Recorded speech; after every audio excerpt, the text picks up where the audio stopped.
came down from the mountainside, large crowds followed him. A man with leprosy came and knelt before him and said, Lord, if you are willing, you can make me clean. Jesus reached out his hand and touched the man. I am willing, he said. Be clean. Immediately he was cured of his leprosy. Jesus said to him, see that you don't tell anyone, but go, show yourself to the priest, and offer the gift Moses commanded as a testimony to them. When Jesus had entered Capernaum, a centurion came to him, asking for help. Lord, he said, my servant lies at home, paralyzed and in terrible suffering. Jesus said to him, I will go and heal him. The centurion replied, Lord, I do not deserve to have you come under my roof, but just say the word. My servant will be healed. For I myself am a man under authority, with soldiers under me. I tell this one, go, and he goes, and that one, come, and he comes. I say to my servant, do this, and he does it. When Jesus heard this, he was astonished, and said to those following him, I tell you the truth, I have not found anyone in Israel with such great faith. I say to you that many will come from the east and the west, and will take their places at the feast with Abraham, Isaac, and Jacob in the kingdom of heaven. But the subjects of the kingdom will be thrown outside into the darkness, where there will be weeping and gnashing of teeth. Then Jesus said to the centurion, go, it will be done just as you believed it would. And his servant was healed from that very hour. When Jesus came into Peter's house, he saw Peter's mother-in-law lying in bed with a fever. He touched her hand, and the fever left her. And she got up and began to wait on him.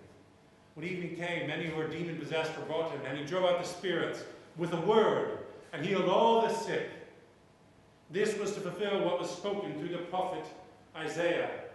He took up our infirmities and carried our diseases.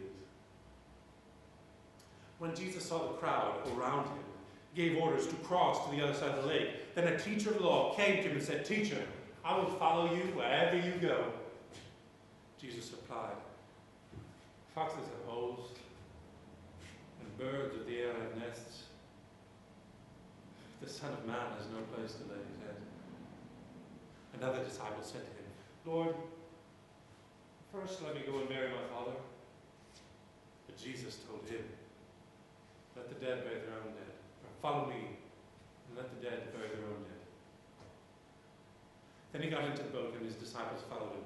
Without warning, a furious storm came up on the lake, so that the waves swept over the boat. But Jesus was sleeping. The disciples went to woke him, saying, Lord, don't you care if we're going to drown? He got up, rebuked, or he replied, you have little faith. Why are you so afraid? Then he got up and rebuked the winds and the waves, and it was completely calm. The men were amazed and asked, what kind of man is this? Even the winds and the waves obey him.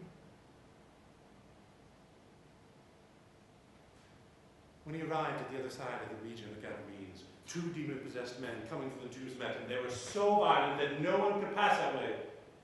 What do you want with the Son of God? They shouted. Have you come here to torture us before the appointed time?